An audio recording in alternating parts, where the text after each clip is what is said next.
Di papan itu kan sudah ada tulisan. Tidak boleh ada obrolan dan kostum berbau religi di sini. Mbak, kami di sini cuma mau makan makanan yang halal. Kami lapar dan kami akan membayar full semua makanan yang kami pesan. Ya maaf mas, ganti baju dulu aja sana, berbalik lagi ke sini. Hey!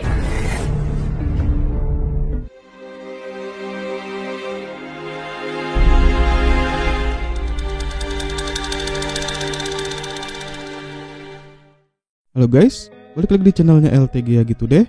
Dan kali ini gue bakal nge-review sebuah movie yang penuh dengan kontroversi.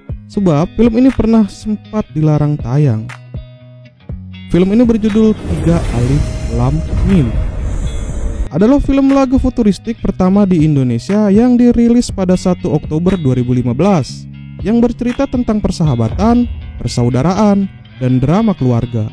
Film ini juga masuk nominasi Festival Film Indonesia pada tahun 2015. Oke, jadi sebelum masuk alur ceritanya, jangan lupa di-subscribe dulu channel LTG ya gitu deh. Selain subscribe gratis, itu juga akan menjadi support system biar channel ini makin berkembang. Jangan lupa subscribe sama tombol ring. Jakarta, tahun 2036. Begitu banyak terjadi perubahan, negara sudah kembali damai dan sejahtera sejak perang saudara dan pembantaian kaum radikal berakhir pada revolusi tahun 2006. Hak asasi manusia menjadi segalanya. Penggunaan peluru tajam sebagai senjata sudah menjadi ilegal. Aparat menggunakan peluru karet untuk menangkap penjahat dan teroris yang masih tersisa. Satu dilema yang sangat menyulitkan bagi aparat, mengingat beberapa kelompok radikal kembali bangkit dan berjuang untuk mengganti wajah demokrasi, sehingga aparat mengandalkan kemampuan bela diri yang tinggi untuk menumpas para penjahat. Di tahun 2015, sebuah ledakan bom terjadi di sebuah klub malam dan memakan banyak korban jiwa.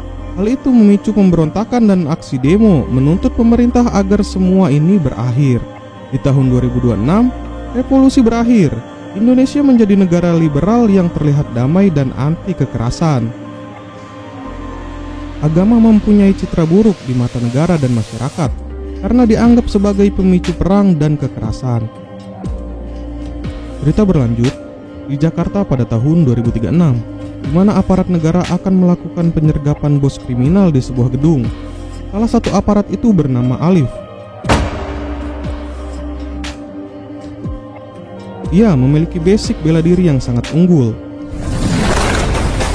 Untuk mencapai lokasi bos mafia, Alif harus melawan semua anggota bos tersebut. Bagi Alif, itu bukanlah suatu hal yang sulit. Saat akan ditangkap, bos menawarkan sebuah perdamaian jika Alif tidak menangkapnya.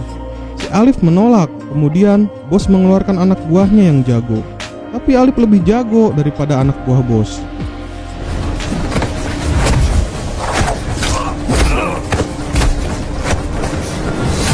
Saat akan ditangkap, bos itu ditembak oleh peluru tajam yang gak tahu dari mana asalnya. Hal itu membuat Alif dituduh dan dirumahkan selama 2 minggu karena difitnah menggunakan peluru tajam.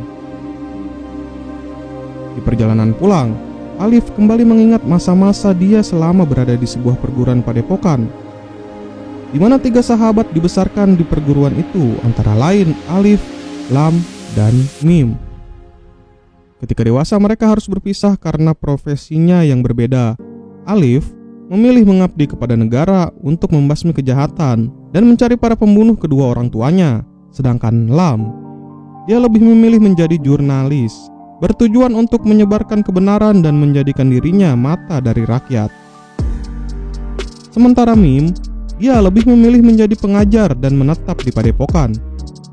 Suatu hari Alif mengikuti seorang wanita, tapi wanita itu diculik oleh para berandalan. Alif berusaha menyelamatkan wanita itu. Sebenarnya wanita itu juga pintar bela diri. Ternyata itu adalah mantan Alif. Akhirnya mereka bertemu kembali, terus ngobrol bareng gitu guys. Alif menanyakan suami sang mantan. Sang mantan menjawab dia adalah janda setelah suaminya meninggal ditembak oleh aparat. Kemudian Laras bertanya siapa pacar Alif sekarang. Setelah 13 tahun lalu, dia mengalami mati rasa akibat putus dengan sang mantan. Mendengar kabar itu, sang mantan merasa bersalah dan bersedih. Alif yang gagal move on melampiaskan kekesalannya kepada samsak tinju.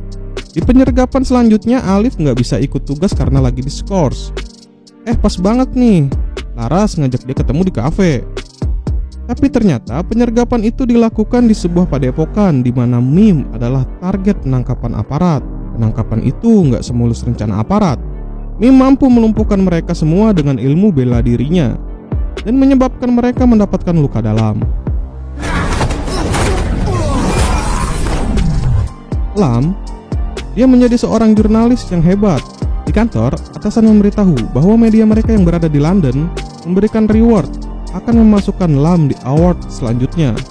Hanya saja ada satu syarat. Lam diminta menulis tentang perubahan agama dan disahkannya pernikahan transgender. Tentu saja Lam menolak itu semua. Sedangkan Alif yang masih libur menemui Laras di sebuah kafe. Tapi Laras merasa heran karena tidak mengirimkan pesan kepada Alif. Cerita menjadi menarik saat Alif mau menunggu Laras sampai selesai bekerja. Lalu kemudian datanglah 3 orang sahabat dengan pakaian khas ala timur. Di sana Alif menyaksikan 3 orang sahabat itu ditegur oleh pelayan kafe karena ada larangan soal penampilan. Alif melerai kegaduhan itu dan meminta dengan sopan agar mereka menaati aturan. Alif juga mengantar mereka keluar dan meminta maaf atas ketidaknyamanan yang terjadi. Salah satu sahabat kemudian bertanya kepada Alif. Katanya ini negara liberal, negara yang memberikan kebebasan dan kemerdekaan kepada rakyat. Tapi mengapa hak dan kebebasan itu masih tidak berlaku untuk orang beragama? Alif hanya terdiam dan kembali ke kafe. Tidak berselang lama, sebuah ledakan yang begitu besar terjadi. Polisi langsung melakukan penyelidikan. Lam juga sempat datang ke TKP untuk mencari informasi. Lam hanya melihat parfum yang ditemukan oleh kepolisian. Parfum itu diproduksi oleh tempat di mana Mim berada di tempat itu. Di kantor, Lam menulis sebuah artikel informasi ledakan di kafe tersebut. Namun, bos Lam meminta menghapus semua artikelnya dikarenakan jurnalis lain sudah menulis berita tersebut dengan latar belakang agama. Lam membantah karena belum cukup bukti untuk menentukan suatu kebenaran. Tapi bos menyuruh Lam mengundurkan diri jika tidak mau mengikuti aturan bos itu. Saat Lam akan pulang dari kantor, seseorang misterius memasukkan flash disk ke dalam kantong Lam. Lam yang mengetahui hal itu langsung melawan. Aksi kejar-kejaran sempat terjadi. Ternyata orang misterius itu adalah Laras. Dia meminta tolong kepada Lam untuk mengungkap kebenaran dengan bermodalkan sebuah flash disk. Di rumah Lam bimbang antara harus memberikan kebenaran atau mundur dari pekerjaan. Anak Lam juga sempat mendengar perbincangan orang tuanya.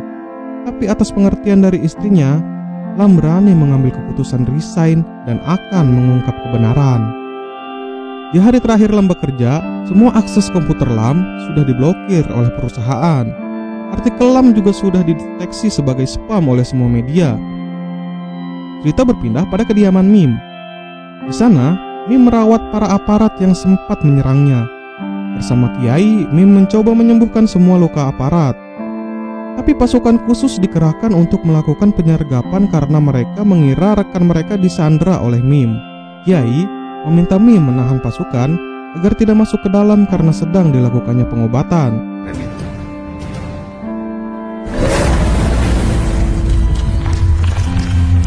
Di hari yang sama, atasan Alif memerintahkannya untuk menangkap Mim. Ketika Alif menanyakan apakah bukti itu sudah valid, kolonel itu berkata bahwa ada satu kapten yang belum kembali setelah penyergapan. Kolonel juga menjanjikan kepada Alif jika berhasil menangkap Kiai, dakwaan atas pembunuhan bos mafia akan dihapus. Alif dengan pendiriannya akan menumpas segala bentuk kejahatan, harus melawan Mim, sahabatnya sendiri. Mim dengan pendiriannya akan melindungi pondok. Mereka berdua bertarung.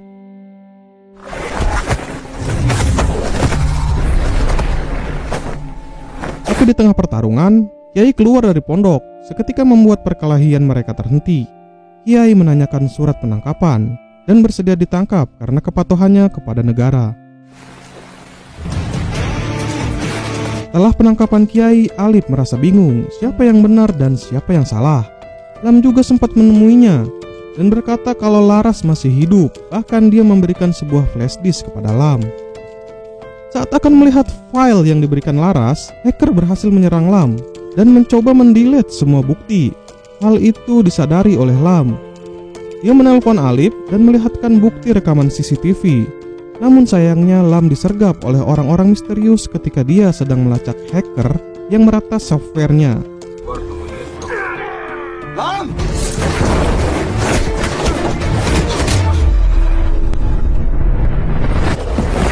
Karena ilmu bela diri Lam di atas rata-rata, dia mampu mengalahkan semua musuhnya. Kemudian Lam kembali melacak hacker itu, tapi sayangnya hacker itu berhasil lolos. Lam segera meninggalkan kantor, namun sesampainya di rumah dia mendapati rumah dalam keadaan berantakan. Anak dan istri Lam juga sudah tak bernyawa. Lam hanya bisa pasrah dan berdoa. Tiba-tiba sebuah keajaiban terjadi. Anak Lam masih hidup dan Lam segera membawa Gilang ke pondok. Dia diantar oleh Alif. Di pondok, Alif bertemu dengan temannya yang diprediksi oleh kolonel bahwa dia tidak akan selamat. Tapi nyatanya Alif masih bertemu dan bertanya kepada temannya apa yang sebenarnya terjadi. Dan temannya hanya bisa menjawab, "Saya tidak tahu siapa yang benar dan siapa yang salah." Esokan harinya Alif, Lam, dan Mim, mereka ada di pemakaman istri Lam. Lam sudah tidak tahan dengan kondisi yang dia rasakan dan ingin membalas semua ketidakadilan yang dia alami. Mim dengan bijak berkata bahwa kita tidak memiliki bukti dan menyuruhnya sabar. Di lain tempat ternyata Laras adalah anak dari kolonel. Dia mengetahui apa yang dilakukan Laras kepada Lam. Dan kolonel itu berkata atas perbuatannya dia sudah membunuh satu keluarga. Laras hanya ingin kebenaran itu terungkap. Sementara itu Lam memasang kamera softland pada Alif. Namun saat mencoba kameranya, Alif melihat 3 sahabat yang waktu itu diusir oleh pihak kafe. Alif yang sudah terpengaruh langsung menyudutkan pria itu. Mim melerai Alif dan menyuruhnya mendengar penjelasan orang itu. Ternyata mereka hanya penjual parfum yang kebetulan tasnya tertinggal saat ledakan itu terjadi. Lam mencoba menyadarkan Alif bahwa saat itu mungkin dia dijebak.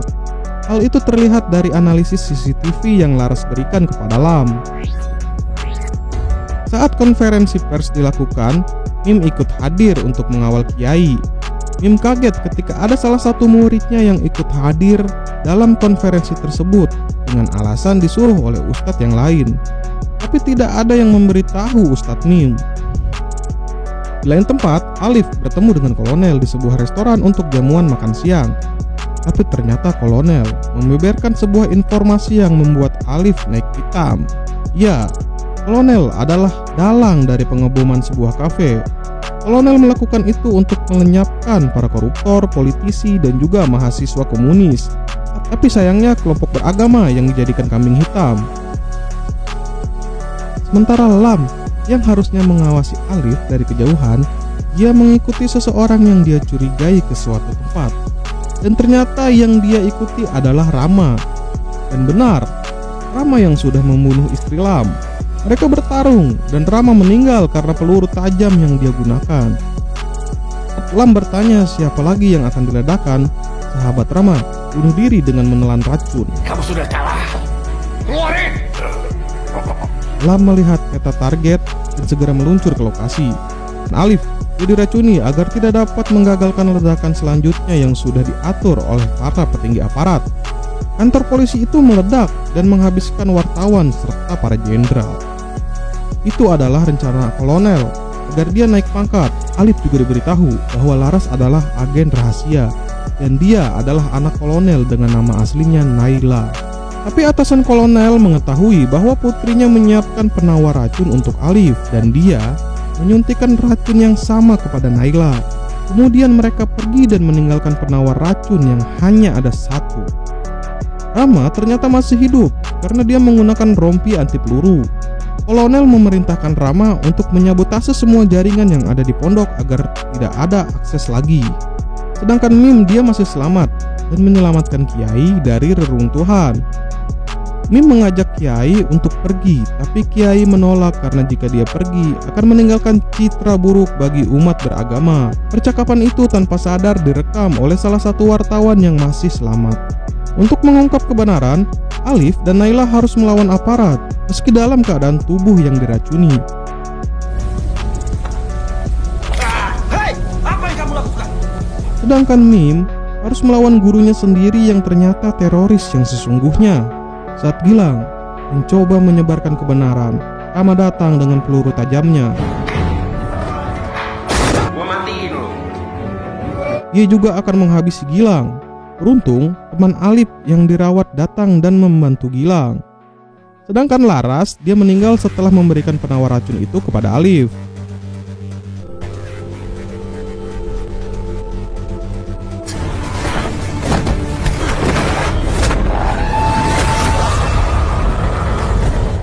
Mim dan Lam berhasil melumpuhkan gurunya. Gilang berhasil membobol server dan menyebarluaskan video kolonel dan atasannya yang mengaku di hadapan Alif. Memang saya yang memerintahkan pengumuman itu. Atasan kolonel menembak supir. Kolonel tewas di tangannya sendiri. Dan atasan itu meninggal di tangan Alif.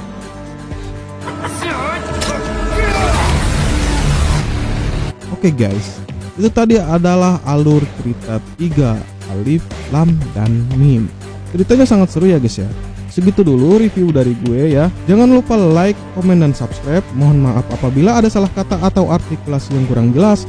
Saya LTG gitu deh, pamit undur diri.